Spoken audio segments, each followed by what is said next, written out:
Chloé, la trentaine à peine entamée, menait une existence rythmée par une absence, une vie méticuleusement organisée autour du vide laissé par son frère, Léo. 10 ans plus tôt, il s'était évaporé dans le massif du Vercors. Aujourd'hui, elle dirigeait une petite association, Écho des absents, un refuge pour les familles suspendues comme la sienne dans l'attente insoutenable.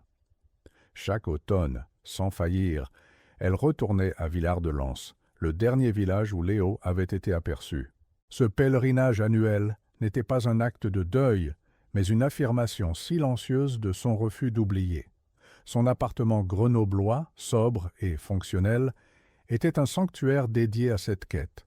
Des cartes topographiques du Vercors punaisées au mur, des dossiers d'enquête soigneusement classés. La montagne, visible depuis sa fenêtre, était une promesse et une blessure ouverte. Le souvenir, intact et cruellement vif, la ramenait 10 ans en arrière. Léo, alors âgé de 25 ans, était une force de la nature, son rire emplissant le petit appartement familial. Chloé le regardait préparer son sac à dos avec une admiration mêlée d'une légère anxiété. Chaque objet était choisi avec soin.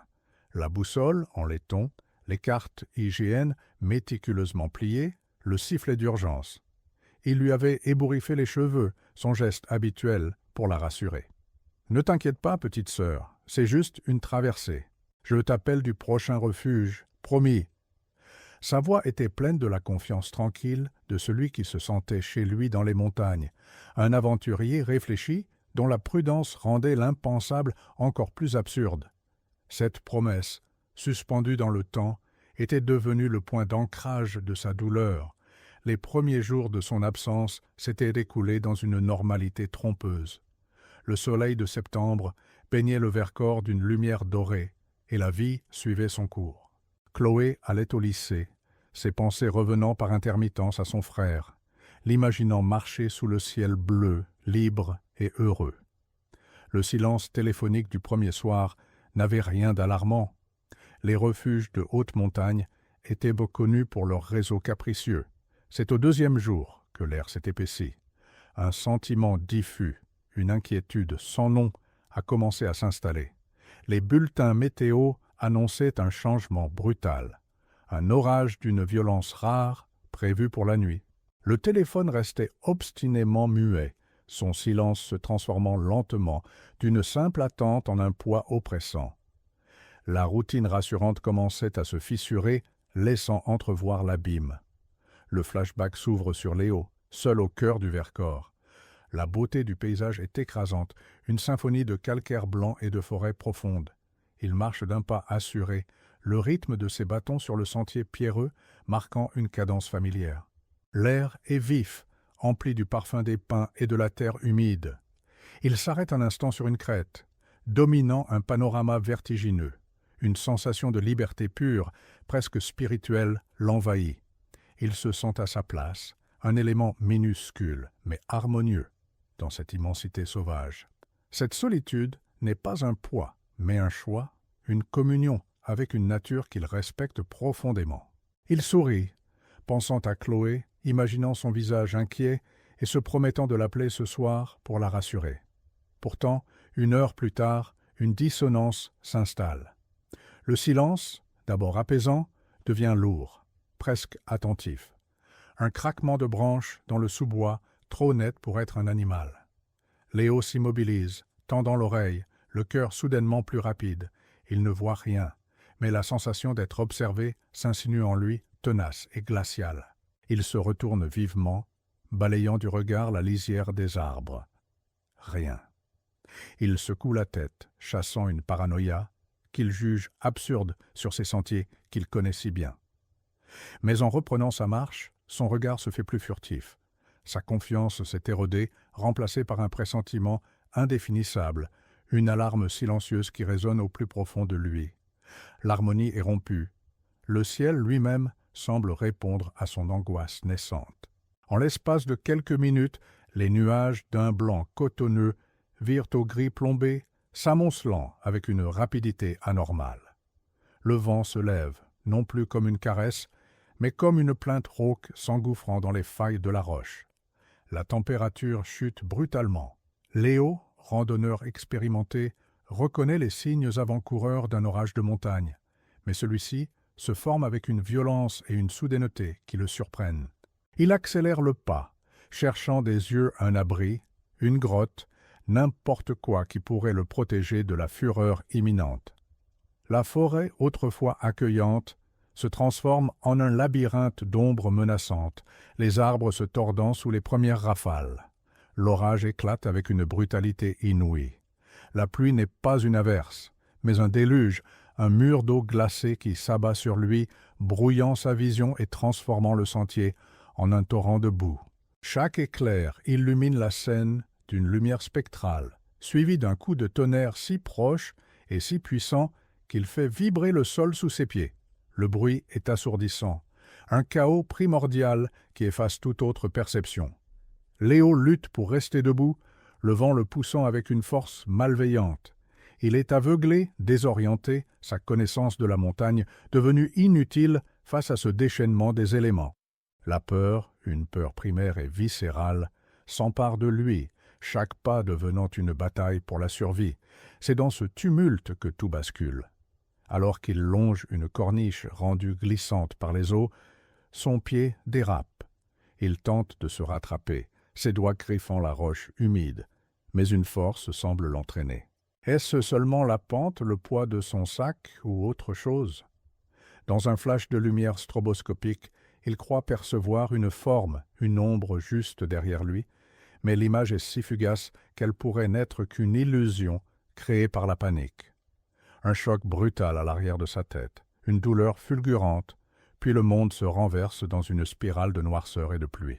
Son dernier cri est une expiration rauque, instantanément avalée par le fracas de l'orage, un son qui n'atteindra jamais personne. La tempête fait rage pendant encore 1 heure, lavant la montagne avec une fureur purificatrice. La pluie efface les empreintes, le sang, toute trace de la lutte. Le vent disperse les sons, ne laissant que son propre hurlement en écho contre les falaises. Quand le calme revient enfin, sous un ciel lavé et indifférent, la montagne a repris son masque de sérénité immuable. Le sentier est vide. La tente de Léo, montée quelques heures plus tôt dans un lieu plus abrité, est intacte, mais son sac à dos principal, contenant son journal, son portefeuille et ses espoirs, a disparu. Le Vercors a englouti un homme, gardant son secret dans le silence de ses pierres et de ses forêts, laissant derrière lui un vide qui mettra 10 ans à commencer à parler. Les années qui suivirent à la disparition de Léo s'étirèrent en une longue et monotone agonie, un temps suspendu qui rongeait les certitudes et les espoirs.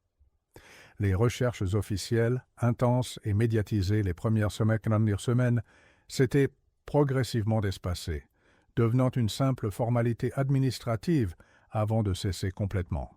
Le dossier Léo Duval fut classé « Disparition inquiétante non élucidée », des mots froids et impersonnels qui sonnaient comme une épitaphe pour la famille. Pour les parents de Chloé, ce fut le début d'un deuil impossible. Leur douleur, d'abord vive et explosive, se mua en une tristesse silencieuse et permanente, un voile gris qui recouvrit chaque aspect de leur existence. Leur maison, autrefois pleine du rire de Léo, devint un sanctuaire où son nom n'était prononcé qu'à voix basse, comme pour ne pas réveiller le fantôme de son absence. Pour Chloé, le temps ne s'écoulait pas de la même manière. Chaque jour sans réponse n'était pas un jour de plus vers l'acceptation, mais un jour de plus dans la quête. Elle refusa la résignation qui s'était emparée de ses parents. Adolescente, au moment du drame, elle devint une jeune femme dont la vie entière s'articula autour de ce vide. Elle sacrifia ses études, ses amitiés, ses amours naissantes, les canalisant tous vers un seul objectif, comprendre. Son obsession prit une forme méthodique et quasi scientifique.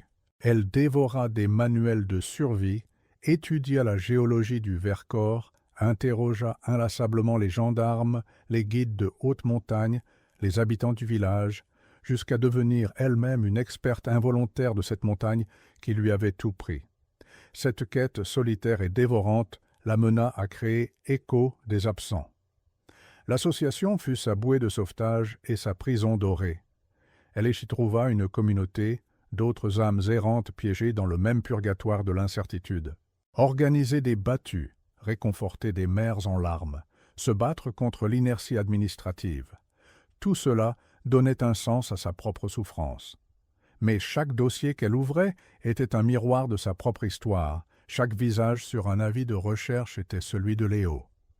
Elle était devenue une figure d'espoir pour les autres, une femme forte et persévérante, mais à l'intérieur, la jeune sœur terrifiée attendait toujours sur le pas de la porte que son grand frère rentre à la maison. Le poids des années se lisait sur les visages de ses parents. Son père, autrefois un homme robuste, s'était voûté, son regard perdant peu à peu sa lueur. Sa mère passait des heures à trier les photos de Léo, un rituel silencieux où les larmes coulaient sans un bruit sur les images d'un bonheur révolu. La chambre de Léo était restée intacte, un musée figé dans le temps.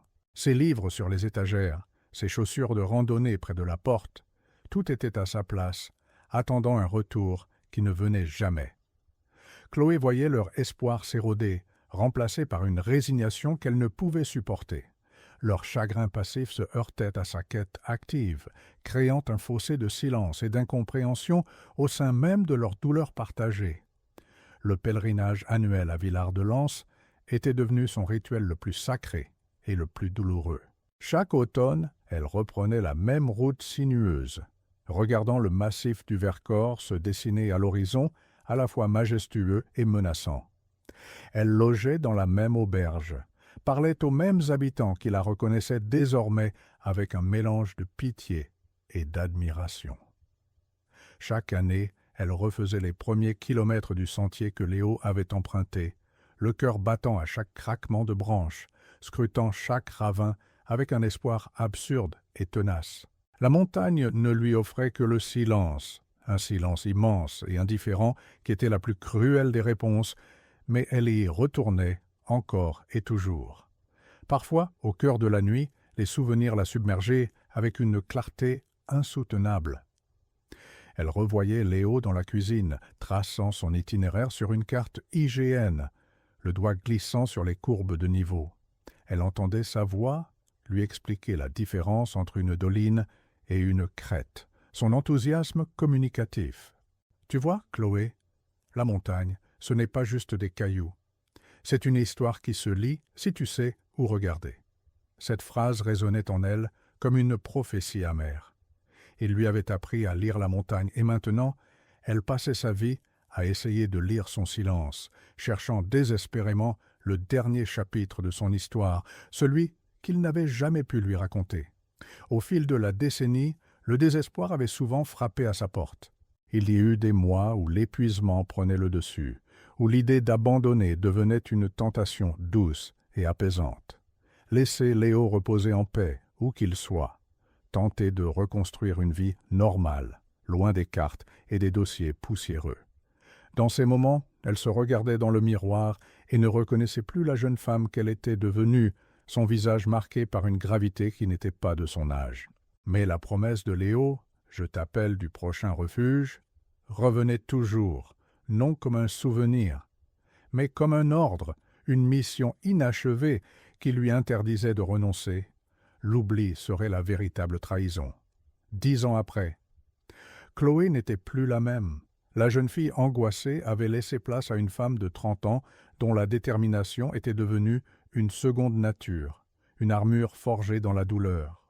Son espoir n'était plus une flamme vacillante, mais une braise ardente, patiente et obstinée. Elle connaissait le Vercors non plus comme une promesse d'aventure, mais comme son adversaire, un gardien silencieux qu'elle devait un jour forcer à parler. La longue attente ne l'avait pas brisée, elle l'avait transformée. Elle était devenue l'écho de son frère absent, une voix qui refusait de se taire, attendant le moindre indice, la plus petite fissure dans le mur de silence que la montagne avait érigé il y a une décennie. Loin des sentiers battus sur une vire oubliée que seuls les troupeaux et leurs gardiens empruntaient encore, 2 silhouettes se déplaçaient avec la lenteur patiente des hommes de la montagne. Antoine et Marcel, 2 bergers dont les visages étaient des cartes topographiques burinés par le soleil et le vent, menaient leurs brebis vers les alpages d'été.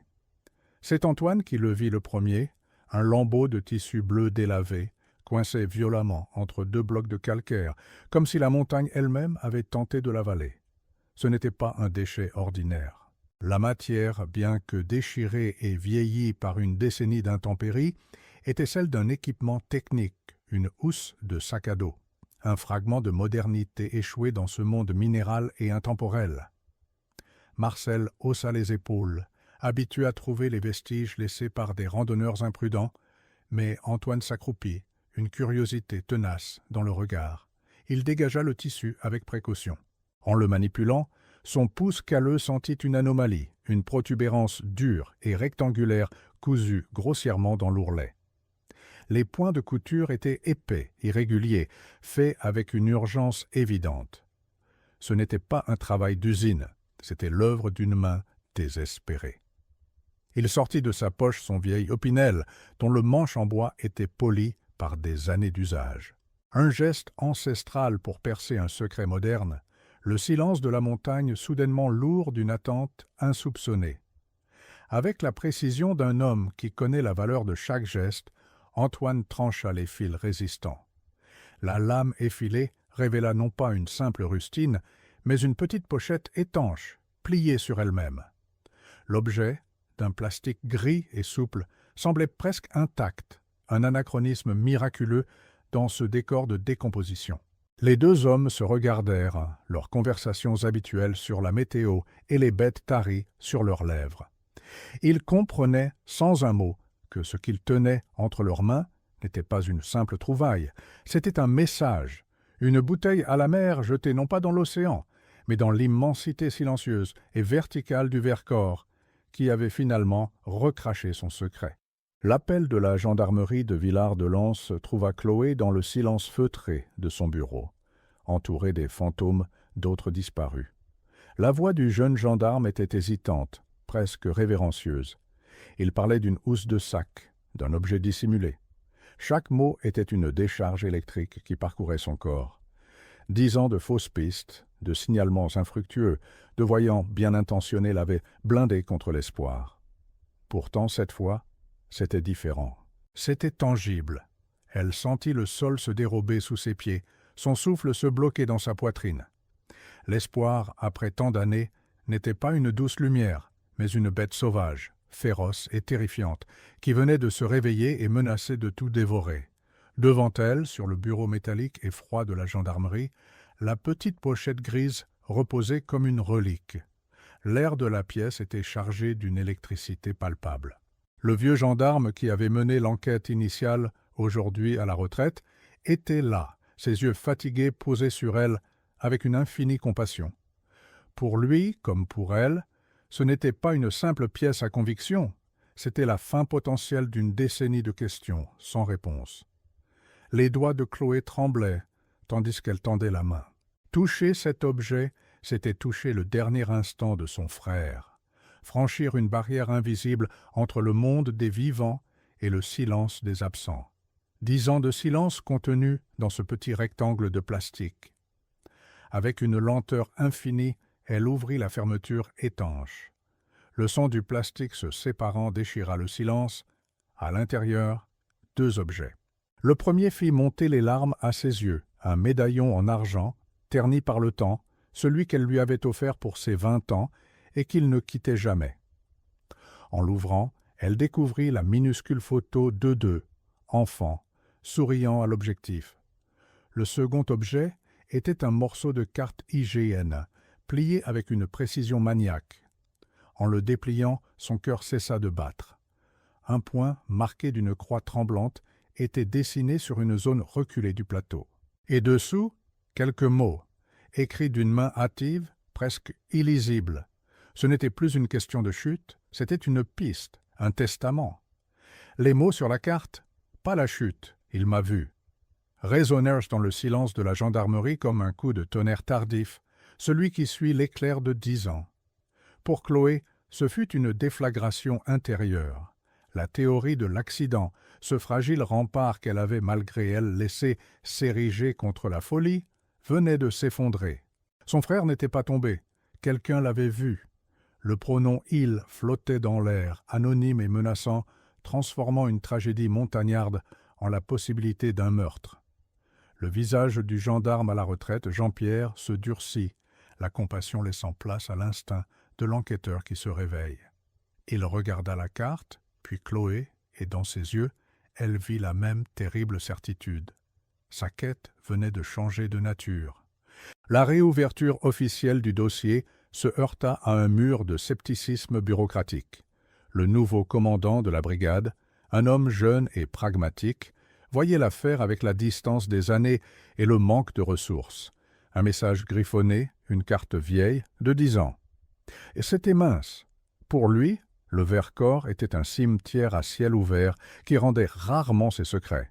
Il promit de « faire des vérifications », une formule polie pour enterrer l'affaire une seconde fois. Chloé sentit la colère monter, froide et tranchante. Elle avait lutté contre le silence de la montagne pendant une décennie. Elle ne laisserait pas le silence de l'administration l'engloutir à son tour. C'était une nouvelle bataille, non plus contre la nature, mais contre l'indifférence humaine. C'est Jean-Pierre qui lui offrit une bouée. Rongé par le sentiment d'être passé à côté de quelque chose à l'époque, il lui proposa son aide, en dehors des canaux officiels. « Ces montagnes, je les connais comme ma poche, et les gens qui s'y cachent aussi, » lui dit-il, sa voix rauque chargée d'une promesse. Ils se retrouvèrent dans le café du village, l'odeur du café chaud et du bois ciré contrastant avec la froideur du mystère. Sur une table, Jean-Pierre étala ses vieux carnets, des archives personnelles pleines d'annotations et de doutes. Une alliance improbable se noua entre la sœur obstinée et le vieux gendarme hanté par ses regrets, unis par le fantôme de Léo. Leur premier travail fut de déchiffrer la carte. Le point marqué par Léo se situait dans une zone appelée les hauts plateaux de l'oubli, un secteur si reculé et chaotique qu'il était évité même par les chasseurs les plus aguerris. C'était un labyrinthe de lapia, ces formations calcaires acérées comme des lames de rasoir, et de dolines, des dépressions profondes pouvant cacher des grottes insondables. Le lieu lui-même était une forteresse naturelle. À l'aide de cartes géologiques et de photos satellites, ils passèrent des heures à trianguler la position, cherchant le moindre indice d'un abri, d'une cabane de berger abandonnée, d'une bergerie qui aurait pu servir de repère à Léo dans son dernier effort pour laisser une trace. La décision s'imposa à Chloé avec la force d'une évidence. Elle devait y aller. La peur lui nouait les entrailles. Elle n'était pas son frère. Elle connaissait la montagne à travers les cartes et les rapports, pas avec l'intimité physique de celui qui en a foulé chaque sentier. Préparer son sac à dos fut un rituel étrange et douloureux. Chaque objet, la corde, le sifflet, la couverture de survie, était un écho de Léo, mais aussi un rappel de sa propre vulnérabilité. Ce n'était plus un pèlerinage symbolique, c'était une expédition potentiellement mortelle vers le cœur de sa propre douleur, et peut-être vers un meurtrier. L'espoir de la vérité était désormais indissociable d'une terreur viscérale. Jean-Pierre, de son côté, fit jouer ses anciens contacts, remuant la mémoire endormie du village. Les langues se délièrent avec réticence. Des rumeurs, vieilles de 10 ans, refirent surface. On parla d'un braconnier qui vivait en ermite dans ce secteur, un homme taciturne et violent, chassé de la communauté des années auparavant. Un marginal qui considérait la montagne comme son royaume et ne tolérait aucun intrus. Personne ne l'avait vu depuis des lustres, mais sa légende persistait, celle d'un fantôme des bois. L'anonyme « il » de la note de Léo commençait à prendre un visage, celui, flou et inquiétant, d'un paria vivant en marge du monde, protégeant farouchement ses secrets. Le jour du départ, le ciel était bas et gris, comme une chape de plomb posée sur les cimes du Vercors. L'air était lourd d'une humidité froide qui pénétrait jusqu'aux os. Jean-Pierre l'accompagna jusqu'au début du sentier. Il ne pouvait plus faire la route. Ses jambes ne le portaient plus sur ces chemins escarpés. Il lui confia une radio à ondes courtes, un lien fragile avec le monde civilisé. « Sois prudente, Chloé, plus que prudente. Là-haut, la seule loi est celle du silence. » Leurs regards se croisèrent, un pacte silencieux chargé d'appréhension et d'une détermination sans faille. Elle se retourna et s'engagea sous le couvert des arbres, seule, marchant vers une vérité qu'elle avait attendue 10 ans. Les premiers kilomètres furent une lutte contre ses propres démons. Chaque craquement de branches, chaque ombre mouvante dans le sous-bois la faisait sursauter. La forêt, autrefois un lieu de souvenirs heureux avec Léo, était devenue une entité hostile, pleine de yeux invisibles. Elle suivait la trace GPS qu'ils avaient établie, s'enfonçant de plus en plus profondément hors des sentiers balisés. La végétation se fit plus dense, plus sauvage. Le silence n'était plus apaisant mais oppressant, un vide qui semblait attendre d'être comblé par un cri. Alors qu'elle franchissait une crête, elle se figea. En contrebas, à peine visible à travers les arbres, une fine volute de fumée s'élevait paresseusement vers le ciel gris. Quelqu'un était là. La fumée la guida vers une ruine de pierre à peine visible, une ancienne bergerie blottie contre la falaise, comme pour se cacher du monde. Chaque pas était un calcul, un équilibre précaire entre la nécessité d'avancer et la terreur de se faire repérer. L'odeur âcre de la fumée de bois se mêlait à celle, plus humide, de la mousse et de la terre. La porte, un simple assemblage de planches disjointes, était entr'ouverte. Poussée par une force qu'elle ne contrôlait plus, Chloé la fit grincer et pénétra dans l'unique pièce. L'intérieur était d'une pauvreté brutale. Un bas de flanc, quelques peaux de bêtes séchant, un fusil de chasse posé contre le mur. Et sur une table grossièrement taillée, à côté des restes d'un repas, un objet anachronique, un carnet Moleskine noir, usé, identique à ceux que Léo utilisait pour consigner ses randonnées. Le temps sembla se suspendre. Avec des doigts tremblants, elle s'empara du carnet. C'était bien le sien. L'écriture, d'abord posée, décrivait la beauté des paysages, puis une note d'inquiétude, la sensation d'être suivie. Les dernières pages étaient presque illisibles, l'encre bavée par l'humidité ou la hâte. L'écriture devenait une griffure désespérée, racontant la découverte d'un campement de braconniers, des pièges, des carcasses d'animaux protégés. La dernière phrase, écrite en lettres capitales, lui glaça le sang. « Il m'a vu. Il revient pour moi, pardoncer. » Cependant, alors qu'elle lisait ces mots, un plancher craqua derrière elle. Une ombre immense l'enveloppa. Un homme se tenait dans l'encadrement de la porte, le visage taillé dans le bois et la roche, le regard non pas chargé de haine, mais d'un épuisement infini. Le silence qui s'installa n'était pas vide, mais plein de 10 années de cris étouffés. L'homme, le braconnier, l'ermite des rumeurs, ne fit pas un geste hostile. Il regarda le carnet dans les mains de Chloé, puis son visage, et un soupir rauque, presque un sanglot, s'échappa de sa poitrine. « Je l'attendais, dit-il d'une voix qui semblait n'avoir pas servi depuis des années. J'attendais que quelqu'un vienne. » Il n'y eut pas de déni, pas de combat. Seulement une confession lente et douloureuse, une rencontre fortuite, la panique de Léo, sa propre peur d'être dénoncé, une bousculade près de la corniche. La chute n'était pas un accident, mais pas non plus un meurtre prémédité. C'était un instant de terreur qui avait engendré une décennie de culpabilité. La tension se brisa, non pas en violence, mais en un chagrin immense et pur. La vérité, enfin. L'homme montra une direction du doigt. Il est là-bas, près de la source, là où les gentianes bleues poussent au printemps. Le retour à la civilisation fut une expérience irréelle, une descente silencieuse hors du purgatoire temporel, où elle avait été piégée. Sylvain, l'ermite, n'opposa aucune résistance lorsque les gendarmes, guidés par le crépitement de la radio de Chloé, arrivèrent à la bergerie. Son arrestation fut une formalité empreinte d'une étrange solennité, la conclusion attendue d'une décennie de pénitence auto-imposée dans la solitude des cimes. Chloé les mena ensuite vers la source, ce petit sanctuaire naturel où les gentianes devaient fleurir au printemps.